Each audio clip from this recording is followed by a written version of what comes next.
ஒரு காலத்தில் சம்மி என்ற சிறிய அண்ணன் கோதுமை காட்டில் வாழ்ந்தான்.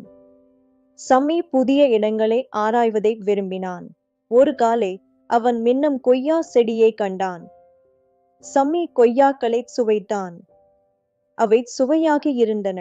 சம்மி அந்த செடி குறிப்புகளை தன் நண்பர்களுக்கு சொல்ல ஆரம்பித்தான். பாகை சிரமமானது. அவன் கற்கள் மீது துள்ளிக்க சென்று கிளைகளை கொண்டாட வேண்டியிருந்தது. பாதையில் சம்மி பெல்லா பறவையை சந்தித்தான். பெல்லா கொய்யாக்களை எடுத்து கொண்டு செல்ல உதவ விரும்பினாள். அவர்கள் சேர்ந்து சிரித்தும் கொய்யாக்களை பகிர்ந்தனர். வானம் மேகங்களால் மூடப்பட்டது. மழை பெய்தது. சம்மி மற்றும் பெல்லா ஒரு மரத்தின் கீழ் பாதுகாப்பை பெற்றனர். அவர்கள் ஆச்சரியங்களுக்கு தயாராக இருக்க வேண்டும் என்பதன் பற்றி பேசினார்கள். மழை நின்ற பின்னர் கொய்யா செடி வேறுபட்டதாக தெரிந்தது. சம்மி இயற்கை மாறும் என்பதை உணர்ந்தான். காடுகளை பாதுகாக்க நினைத்தான். நண்பர்கள் செடியை பாதுகாக்க முடிவு செய்தனர். அவர்கள் ஒன்றாக வேலை செய்தார்கள். குழு வேலை பணிகளை எளிதாக்கும் என்பதை கற்றுக்கொண்டார்கள்.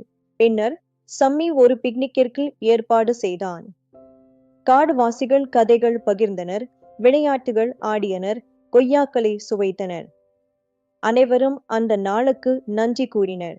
பெல்லா சம்மிக்கு அந்த கொய்யா செடியை கண்டுபிடித்ததற்கு நன்றி சொல்ல நினைத்தாள். இயற்கையை பற்றி கற்றுக்கொண்டதற்கு நன்றி கூறினாள். சம்மி சிரித்து கூறினான், நாம் ஒருவருக்கொருவர் உதவி செய்கையில் இன்னும் மகிழ்ச்சியாக இருப்போம். சம்மியும் அவன் நண்பர்களும் காடையும் பராமரித்து சந்தோஷமாக இருந்தனர்.